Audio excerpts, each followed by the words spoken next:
The hidden signs of depression. Let's talk about it next.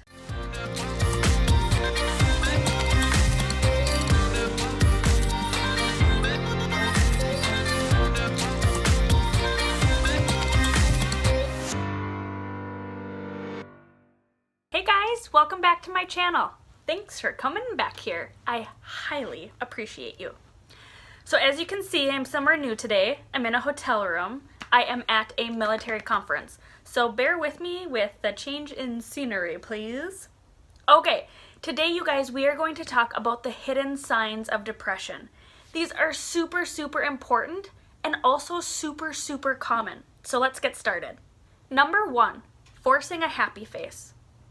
So you guys might have felt this or know somebody where you found out they've had depression and you're like, what? It doesn't make any sense. They're always happy. So one of the signs of depression, or one of the hidden signs of depression, is that we force a happy face or fake a smile.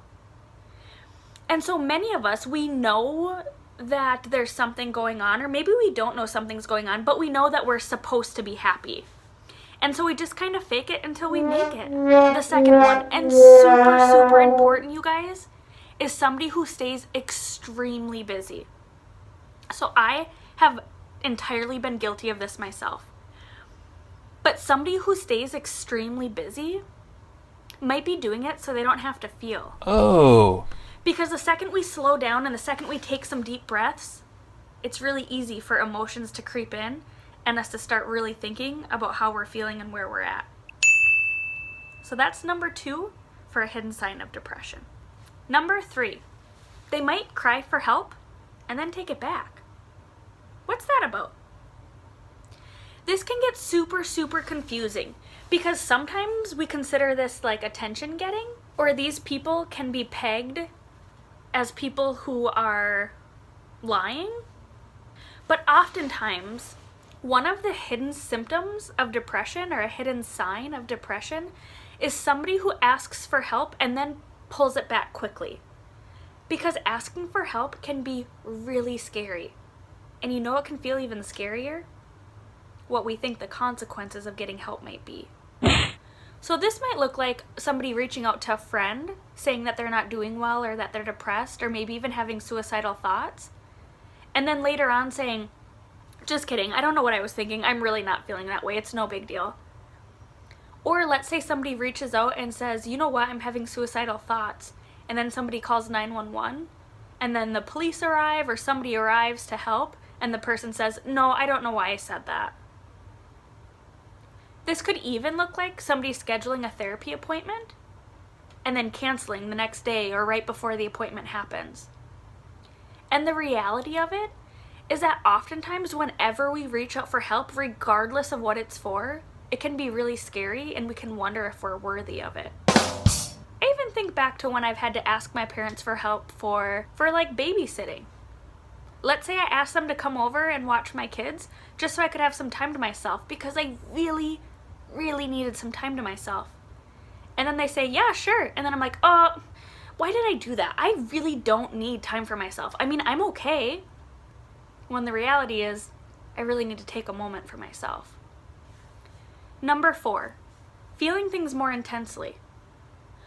So an example of this would be, you guys probably already know that I typically cry during a sad movie. But let's say that wasn't normal for me. And all of a sudden, I feel like I'm crying over everything sad. A sad movie, somebody tells me a sad story, anything. That's feeling emotion more intensely than I normally do. Or anger.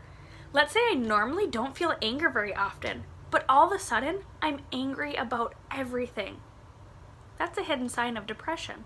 Another thing with anger is sometimes it feels in society that anger is more accepted than sadness is. So for example, this oftentimes is pegged on men, although women feel it too. I think people are starting to recognize more often that anger actually is a symptom or a sign of depression, especially in men.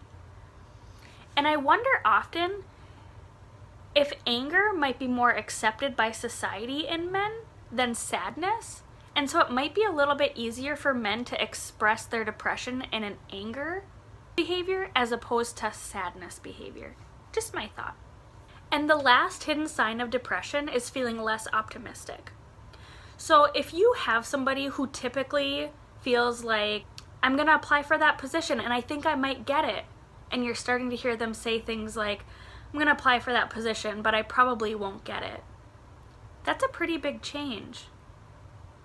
And also a hidden sign of depression. I hope these were helpful, you guys. Please let me know in the comments if you felt like these helped you, or if you have anything to add to it. Thank you guys so much for watching. I'll see you soon.